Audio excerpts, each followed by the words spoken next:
All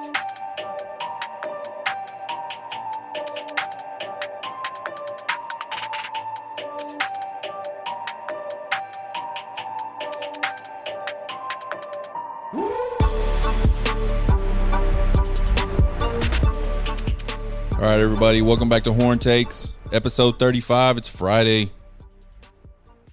I love me a good Friday. Spring is sprung, folks. We got Texas spring sports in full effect. We got baseball, we got basketball trying to make a good run in the Big 12 tournament and hopefully in the NCAA tournament. We got spring football finally on the 40 acres. So let's get into it. Let's talk about all this stuff. Texas baseball, obviously a big struggle so far this year. Below 500 at this point. They're a game back of 500 by now, which is good. They got a series this weekend against who do they got a series against this weekend? Against Manhattan. I don't even know if that's like New York Manhattan or Kansas Manhattan. I don't know what the deal is there. Regardless, Texas coming off, since the last time we had a show, they dropped 2 of 3 to Cal State Fullerton. Just not really good. The rubber match was especially rough. They trailed most of the game on Sunday. Were able to get finally able to sort of crack through against Cal State Fullerton's not really good bullpen. They finally got to him, got the lead, and then couldn't hold on to it. And actually, just a couple of really, if you're a Texas fan, they're unfortunate types of hits. If you're a Cal State Fullerton fan, they're the kind of hits you love, right? Little bloopy, just absolutely in no man's land. A couple of them, actually, that helped tie that game and then help put that game away for Cal State Fullerton in Game 3 on Sunday. This baseball team, still struggling. I think Pierce is trying to find the right mix in the lineup. He's trying to find the right mix defensively. I still think in a lot of ways he's trying to find out who can pitch on this team. They've obviously been inconsistent, and that's what you would expect from a team that doesn't have a ton of experience at the collegiate level. But he's got a little bit longer to try to figure that out. Going back to the team struggling to score, Cal State Fullerton's bullpen has just been atrocious this year. I forgot what the number was on ERA, but they were talking about it during the broadcast on Sunday about it just being really, really bad. And Texas only managed 3 runs against them, and those 3 runs came off of 2 home runs. So the problem, I think, offensively for Texas this year, they're not really manufacturing runs. They're relying on the long ball, which if you're 2022 Texas Longhorns, that's good because you got a lot of guys that can hit the long ball. This team is still trying to find its offensive rhythm. So Pierce is going to have to work on some things over these next few games before Big 12 play. We're a couple weeks out from Big 12 play. I think 3 weekends to be exact. They'll be playing Texas Tech down in Austin. This team doesn't have dominant pitching, but they have pretty good pitching. I mean, it's pretty decent. Lucas Gordon has been really good, and LeBaron Johnson Jr. has been really good. We talked about him multiple times. He's had a lot of really good outings. He's a little less consistent than Lucas Gordon, I think. But when LeBaron Johnson is grooving that fastball and getting ahead of hitters, his off-speed stuff is really tough on hitters, and it's showed up so far this year. I don't know if he got the decision Tuesday night in a game. I think he probably did get the decision Tuesday. He pitched really well. Did give up a 3-run shot, but there were some defensive errors behind him that kind of kept the inning going. So I really like what I'm seeing out of LBJ and out of Lucas Gordon. The other 2 starters and by the way, LBJ is at least to this point been the Tuesday starter. I think Pierce needs to give him a look on the weekends, but we'll see how that plays out. The other 2 starters on the weekend have kind of been hit or miss. Against Cal State Fullerton on Sunday, Staley really started out really rocky, kind of got him in a little bit of a hole. He did settle down and pitched really nicely after that, but we really just don't have those three arms right now today that you can really lean on. And with the offense struggling to score runs, it really puts a lot more pressure on that pitching staff. And so, the season's not over. There's still time to go. I still think this is probably a 500 type team. They're 6-7 right now, and all the games have been really close, except for the one game against Vandy in the opening weekend. College baseball classic, whatever they call it. Vandy got them 12-2, but other than that, the games they've lost have been by 1 run, 2 runs, maybe 3 runs, but nothing. They're not getting blown out, which is good. They're close. I think. We talked about just missing 2/3 of that lineup, and there's been a few guys kind of step up. Just some notables so far. And again, we're 13 games into the season. It's certainly not time to proclaim that this player is going to be great or this player is going to be bad or whatever. But one that's kind of come on here lately and is getting a lot of playing time, has kind of worked himself into the lineup, is Peyton Powell. He's hitting the ball really well. He's kind of stepped into third base.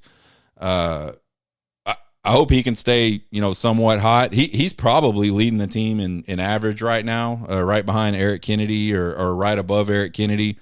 At the beginning of the season or before the season started, we talked about some of these guys that have been with the program and played a lot of baseball for Texas. We talked about Eric Kennedy. We talked about Dylan Campbell, and we talked about Mitchell Daly. Those are the 3 returning starters from last year. And Dylan Campbell is starting off this season the same way he started off last season at the plate. It's been a struggle. He came on really strong at the end of last year and was really a big piece of their offense down the stretch last year. We have not seen that yet.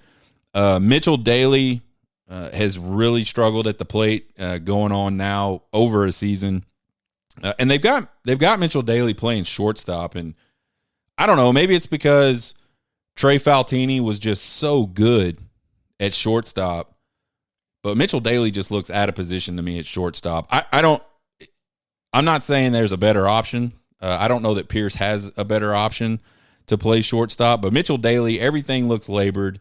He can get pretty lazy with his throws sometimes. He's just not the same type of athlete that Trey Faltini was. If you guys didn't get to see Trey Faltini play baseball, man, that dude was smooth as butter, like almost constantly. I mean, he made the toughest plays look easy consistently. And maybe that's just what it is. Maybe, defensively, that guy was such a dynamo that maybe, it doesn't matter who steps in there. They're not going to quite look as good. But I don't know what you would do with Daly otherwise, because you've got O'Dowd that's playing second. Maybe you push O'Dowd out to right field. I don't know. But then you got to figure out, what do you do with Dylan Campbell? So really the story of this team so far, and we talked about it a little bit before, is really inconsistent on offense. Just it's a struggle for them to manufacture runs. And the pitching is just, it's just not dominant. I think they got guys in that bullpen that can be dominant, and maybe they just need some time, and maybe this whole thing will work out as the season goes on. We'll have to see. I'm not ready. Again, I'm not ready to give up on this team and say they can't do something special, but just generally through these first 13, 14 games, it looks to me like we're looking at, more of the 2019 team, which was a 500 team. They got a stretch of games coming up, and they're already kind of into it. They started with Sam Houston on Tuesday. They had Mercer on Wednesday. They have a series with Manhattan again this weekend. Starts tonight. I don't even know anything about Manhattan. One thing that was cool, and I didn't know this about Mercer, that's a college out of Georgia. They are the only team in Division I baseball the last 12 years that's won 35-plus games every single year over that 12-year span. So they obviously play some decent baseball in Mercer, and Texas was able to handle them pretty well. And then you got North Dakota State coming in for like a little 2-game midweek type deal. New Orleans series the next weekend. Then they get Incarnate Word midweek, and then they start Big 12 play with Tech. So this next stretch of games is absolutely one of those stretches where they better win a lot of these games because they should win a lot of these games. And not only that, it'll give them a little bit of confidence to start into Big 12, which will be significantly better. I mean, outside of the first weekend where they played Arkansas, Missouri, and Vanderbilt, they haven't seen. They had LSU for a midweek, and that was actually a good game until right at the end, and it was still good. They lost 3-0, so a low scoring, typical Texas type game. Just couldn't get any offense going. So we'll see what this team can do. Speaking of baseball, the debate rages on about the pitch clock. I've seen I made some TikToks last week or took some excerpts from the show the week before about the baseball clocks, and my opinion is leave it alone. And I got a lot of feedback. I got a lot of feedback that folks agreed with me, and then I got a lot of feedback from folks that felt like the game was too slow and listen, I'm not approaching this conversation from a business perspective. I understand Major League Baseball has a problem. They're trying to grow their viewership. I get all that. And their response to it is, well, we got to slow the games down. I'm sure they did some focus groups or, whatever it is. We got to speed the games up. The games are just too long. I got a lot of feedback. Nobody's watching games anymore. I think a lot of the reason why people aren't watching games anymore is because of at least a little bit of is the fact that it costs so much to go to a live game. And now I realize you can turn the TV on and watch games. But I think the whole baseball is losing viewership and can't gain new viewership is a lot more nuanced than how fast or slow the game is.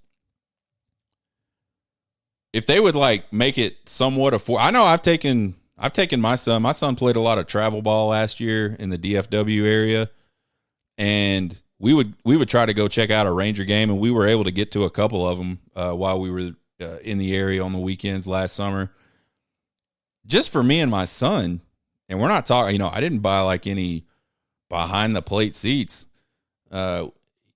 I'm forking out $150 just to get us in the place. And then by the time you spend some money on snacks and stuff like that, I mean, you're looking at $300-400 at the ballpark. And we weren't even sitting in premium seating. So the cost of going to and that's just me and my son. We're not talking like a family of 4 or anything like that. So the cost of going to these games is crazy. And a lot of people like to go to the games. And if people go to a game and spend a lot of money and have a bad experience, that turns them off. And I'm not just talking about, the game was too. I don't think there's people that that go to games and go, man, that was just too long of a game. I never want to go see that again. So maybe that's a place to start. And again, maybe there's a lot of factors. I personally do not think that taking 20 minutes off the length of a baseball game is going to make a damn bit of difference in how many people watch baseball. I had people saying, these games are 4 hours. I shouldn't have to, I work, man. I can't start a game at 7:00 and go to bed at 11:00. Well, first of all, games are not 4 hours. I don't know what the average is for MLB games.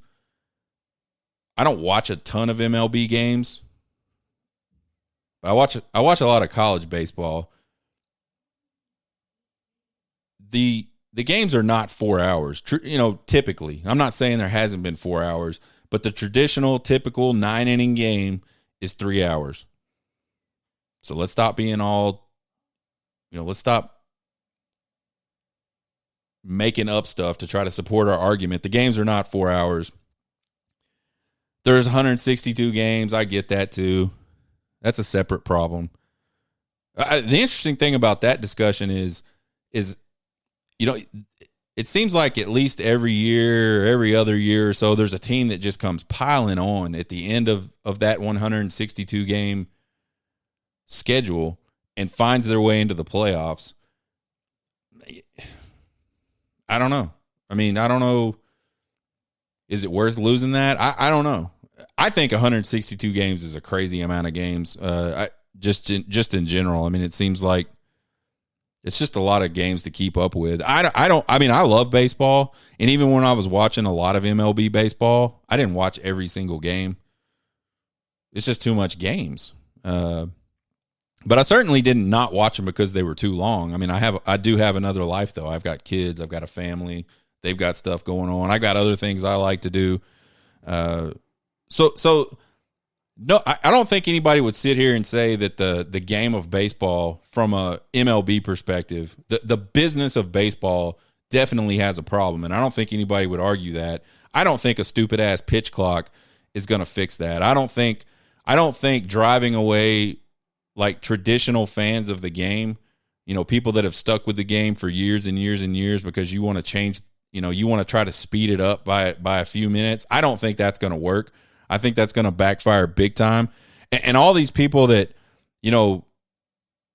say, I don't want to see this, and you just don't like baseball. And that's okay. There's nothing wrong with not really liking baseball. You just don't like it enough to understand enough about it, to understand that throw over that the pitcher does 2 or 3 times, there's a reason for it. He's not stalling. He's not trying to make somebody be there for 4 hours. Again, it's not 4 hours. He's not trying to make the game 3 hours. It's just part of baseball. Stepping out of the box, holding up your hand for time for a hitter, that's part of baseball. It's part of the mind game between the batter and the pitcher. So if you don't like baseball and you don't want to watch it for 3 hours, that's cool. Just don't watch it for 3 hours. Or just don't watch it at all. But leave baseball to the people that like baseball the way it is. Another interesting thing, and this comment came up a few times, was back in the 80s, games were like 2.5 hours. This isn't changing anything. This is getting it back to the way it used to be. And I have no idea if games back in the 80s were 2.5 hours or not. Let's just say they were. I bet you there wasn't 50,000 commercials during the game. And that's really... when you really boil down all these different arguments, that's where they all end up at, is because of TV. And again, I get TV is where the money is in sports. I understand that. I don't want to debate that. But if you want to speed the game up,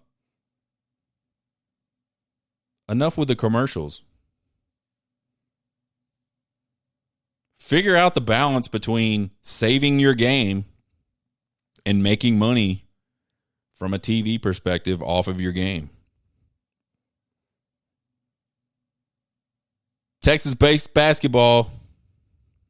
So they end the regular season with a pretty good butt kicking of Kansas, 75-59. I think that's the type of team Texas can be, what we saw in that game. I said it on this podcast before, even when Texas went up to Lawrence and lost the game they did against Kansas, I thought Texas was the better team. And Texas was certainly the better team in Austin for the regular season finale. They took care of the ball. They shot the ball well. They were smart with the ball, and they turned KU over a lot. And that's the type of team Texas has the potential to be. Now, whether they can do it consistently, we still got to find out. They were the number 2 seed moving into the Big 12 tournament. They got Oklahoma State last night before. Yeah, last night. We've been playing baseball tournaments, so I'm a little messed up on my days. But yeah, they got Oklahoma State, and despite the fact that they didn't really play well, especially in the second half, and that was kind of something different. Usually we see Texas come out and play pretty poorly in the first half, and then they really, pick it up in the second half, and they've had like several of these really big comebacks to either get back into games or get back in games and win. In this game, they really started off hot, and they looked really crisp. And then as the game wore on, especially into the second half, they just got sloppier and sloppier. So they won the game pretty big, despite the fact that they played a really sloppy second half. They went another stretch in that second half against Oklahoma State. It was like 10 minutes without a field goal. It was absolutely unbelievable. But they were playing so good on defense, and honestly, Oklahoma State was not playing that well offensively, and so they got out of there alive. They've got TCU in the semifinal. They split with TCU in the regular season. So that's tonight. I believe that game tips at 8:30 p.m. Central Time. I think Texas wins this and gets into the final. I think from a Texas fan perspective, that's what you want to see. They were clearly one of the two best teams in the conference during the regular season. You could make the argument that they were the best team. Doesn't matter. Kansas and Texas really separated themselves from the rest of the Big 12 down the stretch. So I think the expectation has to be, from a tournament perspective, that you hold that up again and say, hey, you play in the final against whoever, it's probably going to be Kansas. Rodney Terry, Sporting News Coach of the Year. I think it's deserved. I don't know how you – here's the deal about this whole Rodney Terry thing for me. The team absolutely did not fall flat on their faces when they absolutely could have folded it up and just been done with the season. Something is responsible for that, or a combination of some things are responsible for that. And so the question for me, and this is, when you start talking about who should be the coach next year and should Texas give this guy a contract and what should that contract look like? For me, the question and the concern is how much of that was really Rodney Terry, or how much of it was the fact that this is probably one of the most experienced college basketball teams we've seen in, let's say, the last 5 years, just in terms of how much basketball these guys have played. I mean, this is it's almost like a dream team type thing for college basketball, what Chris Beard was able to bring in. And I know Rodney Terry had a lot to do with that. He's a good recruiter. At least the word is he's a good recruiter. I have to trust that. I have no idea myself. So he was responsible for, at least in some part, bringing in the players they have today, whether they were transfers or recruits. But what happens when that team is gone? I mean, Texas is going to wake up in, let's say, what are we looking like, 3 or 4 weeks left in basketball? They're going to wake up at the end of that, and their team is basically going to be gone. And so, is Rodney Terry the right guy for that? And I don't know the answer, because I don't know, and I don't know that anybody can. Probably the only people that are even close to being qualified to, have that discussion or have an opinion on that are the folks in the athletic department. His bosses, Chris Del Conte. And all Texas fans can do is just trust that Chris Del Conte is got a good pulse on that, on what that ratio was, because surely it wasn't all Rodney. It wasn't all the fact that you've got all of these really experienced players. It wasn't one or the other. It was a combination of it. But what's that ratio look like? Hopefully CDC has a pulse on that. And hey, if Rodney Terry's that guy, I'm all about it. Hire Rodney Terry. If he's not that guy, let's go find the best guy.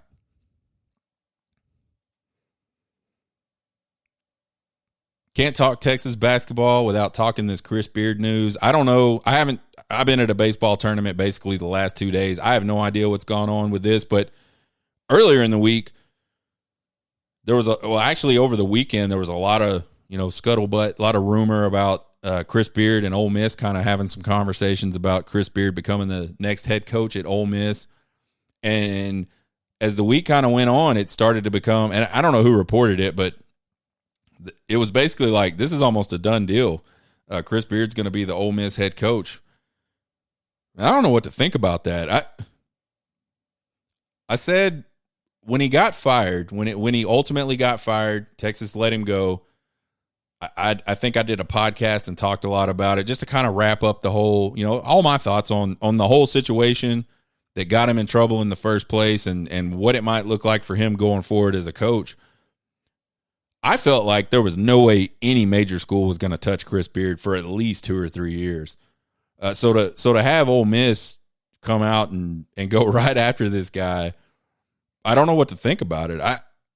I think the only thing you can realistically think about it is Ole Miss is so bad at basketball and they want to be able to compete so much at basketball that they're willing to kind of hire a guy that still has this cloud over him. And if you've listened to any of my other commentary about Chris Beard, you should have heard I'm a huge, let's not jump to conclusions before we have a lot of facts. I'm all about that because I think, generally what happens in these kind of high profile incidents is you get like a few blurbs, which people call reporting. And really they're not anything. They're just like a very simple fact. Like Chris Beard was arrested for this, right? Which it was a fact. He was arrested. He was held overnight in jail, but that doesn't mean he did anything, right? But as a society today, we see that headline and we go, oh shit, like this dude's beating his wife or beating his fiance. And that sort of becomes the narrative. Like people get high profile people kind of get convicted in the court of public opinion all the time, very quickly. And so none of us know. The only there's like 3 people in the world that know really what happened. That's Chris Beard, his fiance or ex-fiance or whatever she is today, and I have no idea what that looks like today, and God, if you believe in that sort of stuff. So that's it. Everything else is just conjecture. All the charges got dropped, but there is sort of like this hue around Chris Beard, and I thought it would take more than a few weeks for that hue to kind of wear off and for big time schools to really start looking at him. So I don't care who it is. It's not none of this is directed at Ole Miss necessarily. I think they're just in a spot where they're like, man, whatever, we got to win. Like we want to win. So this is a good way to win.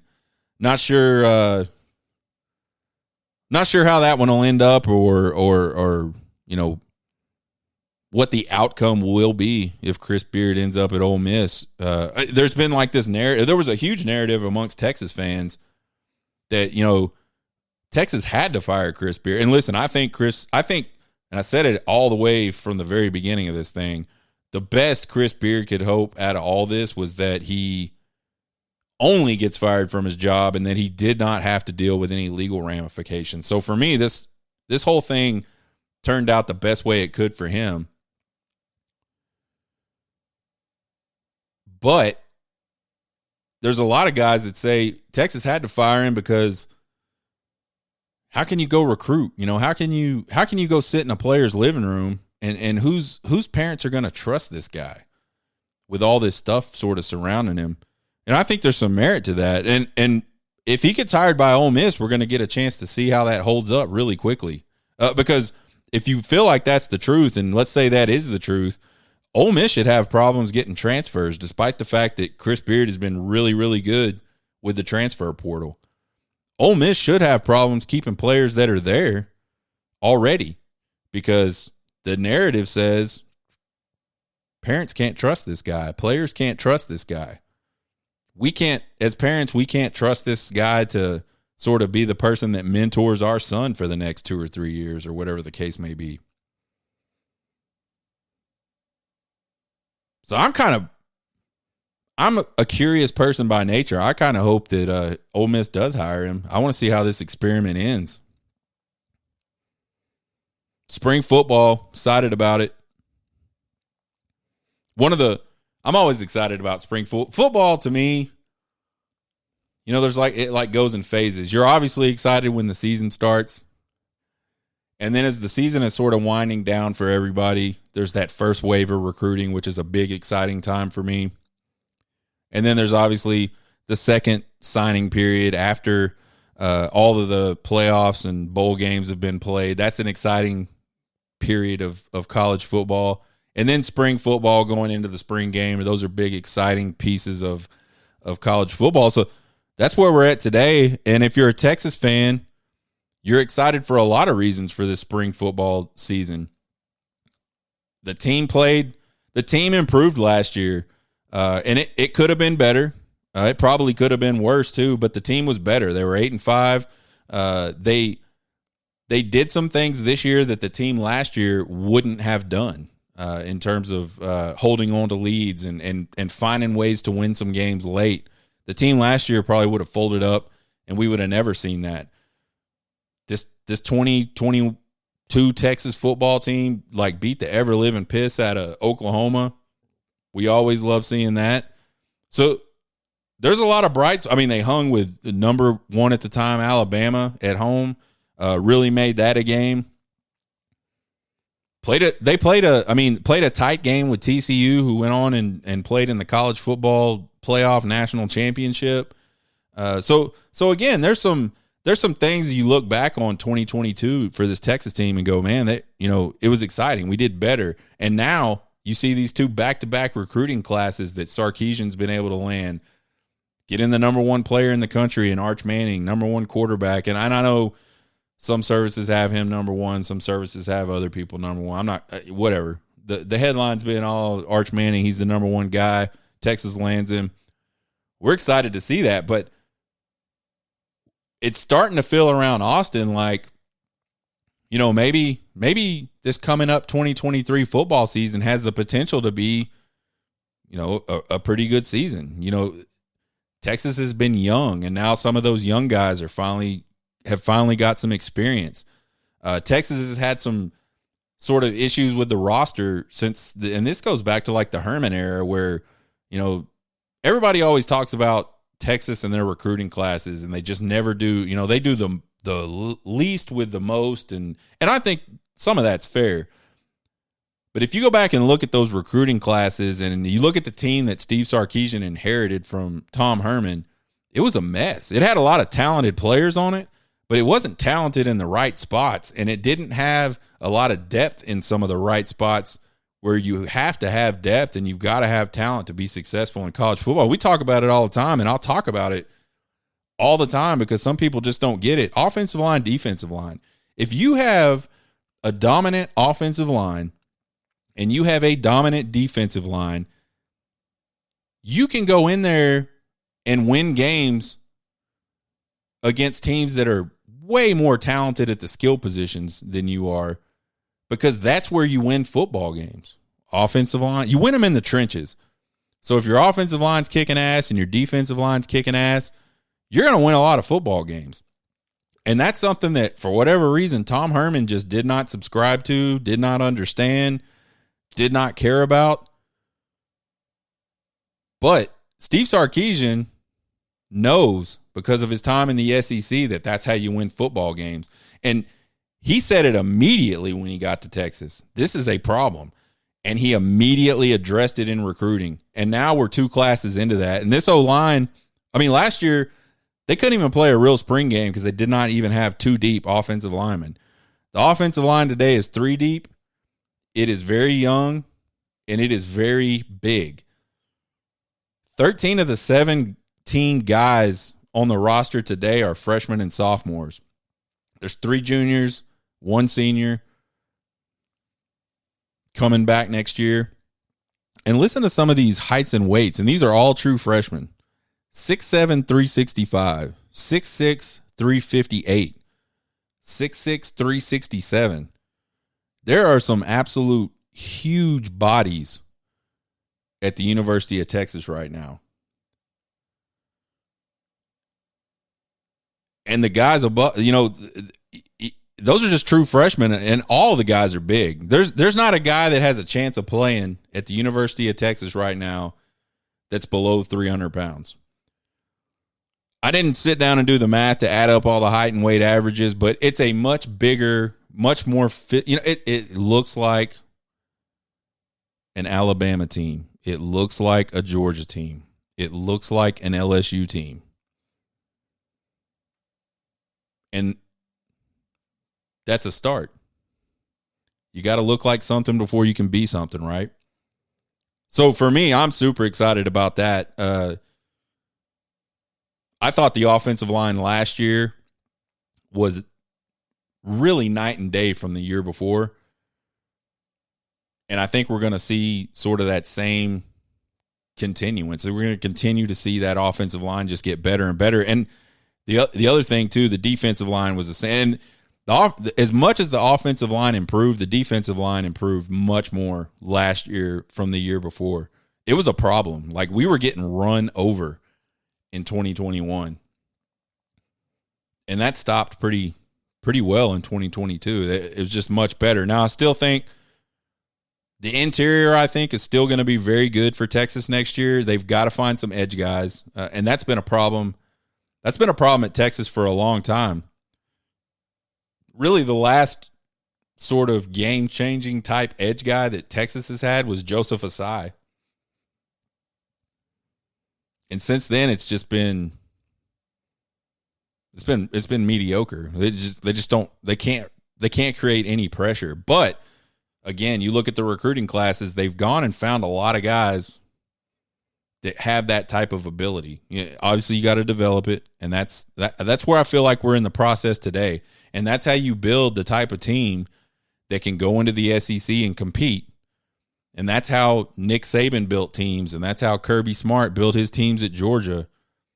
It's not going to show up immediately. It's going to take some time. But what you do is you get that type of talent in there.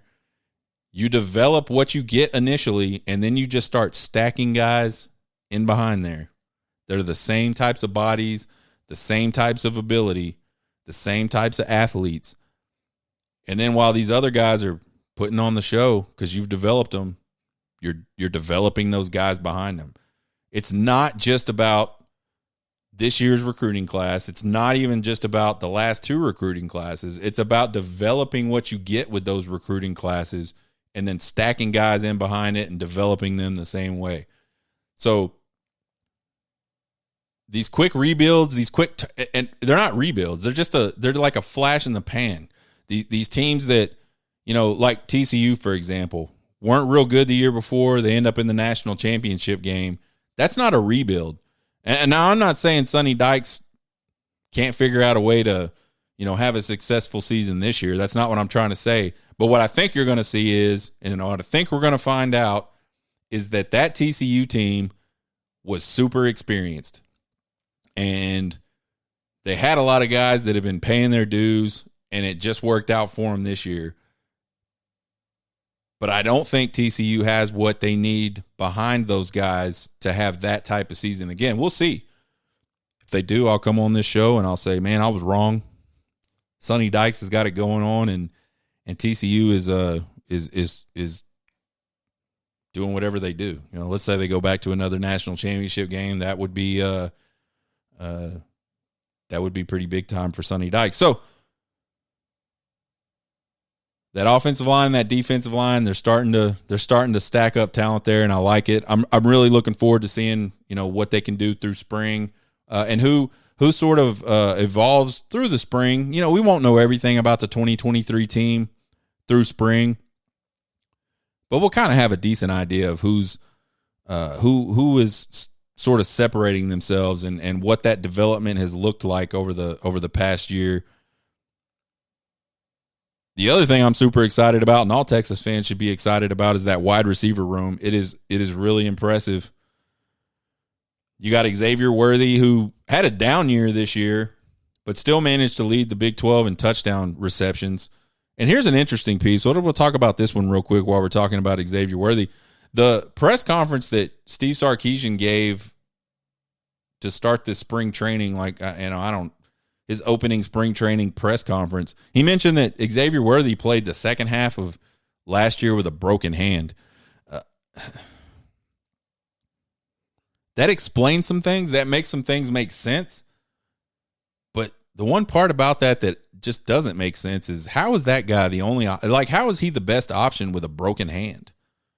And the debate on that could last hours and hours, so I'm not even going to get into that. But I thought that was an interesting thing for him to say,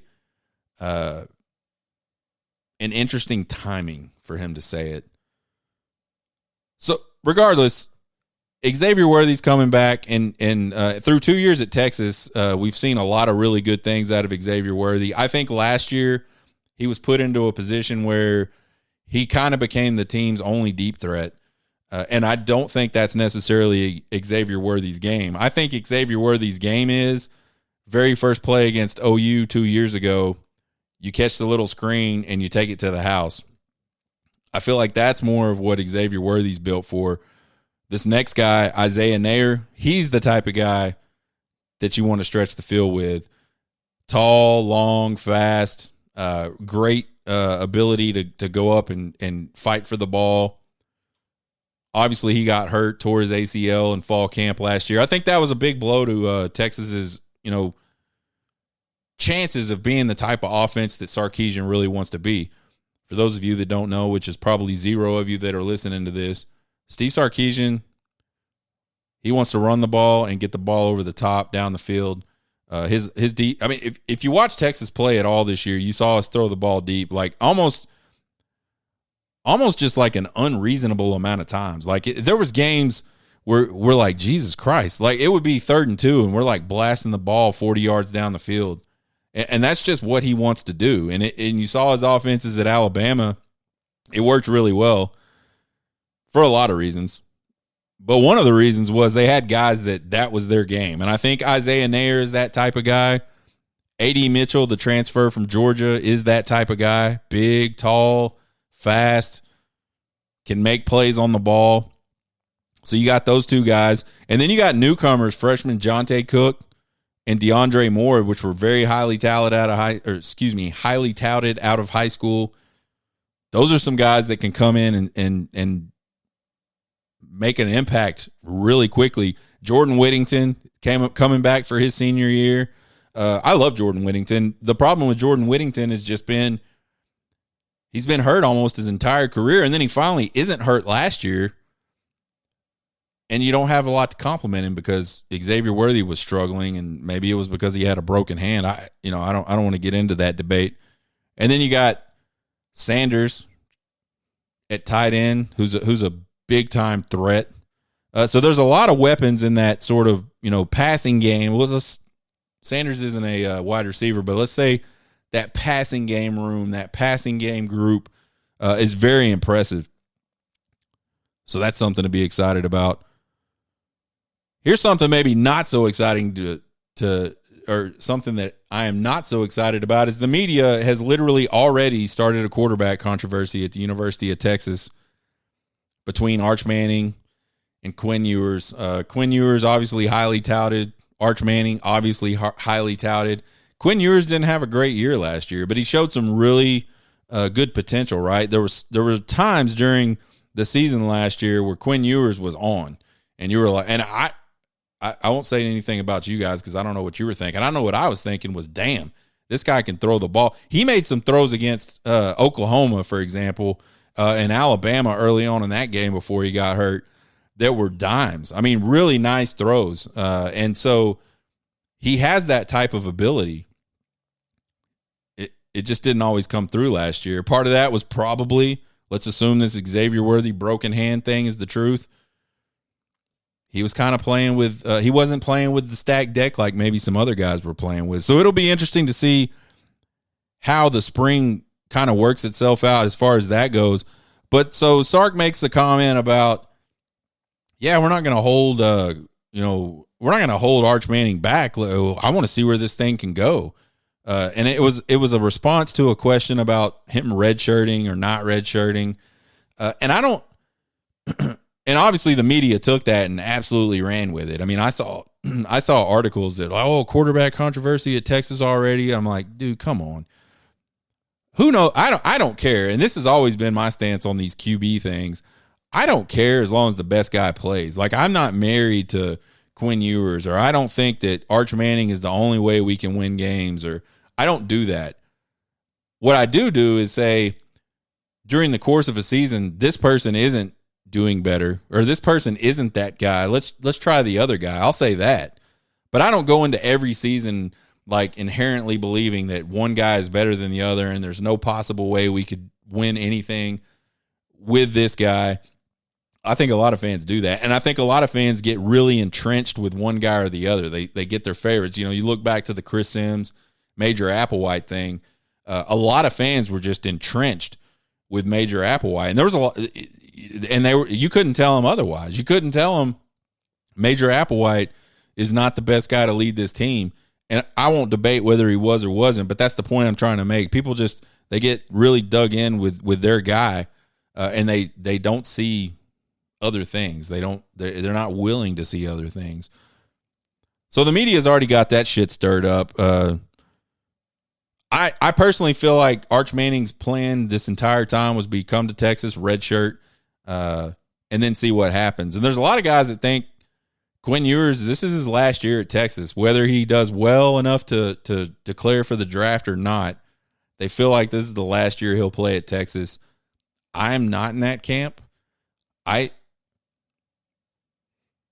certainly think that Quinn Ewers is capable of having the type of year that puts him as a very high draft pick.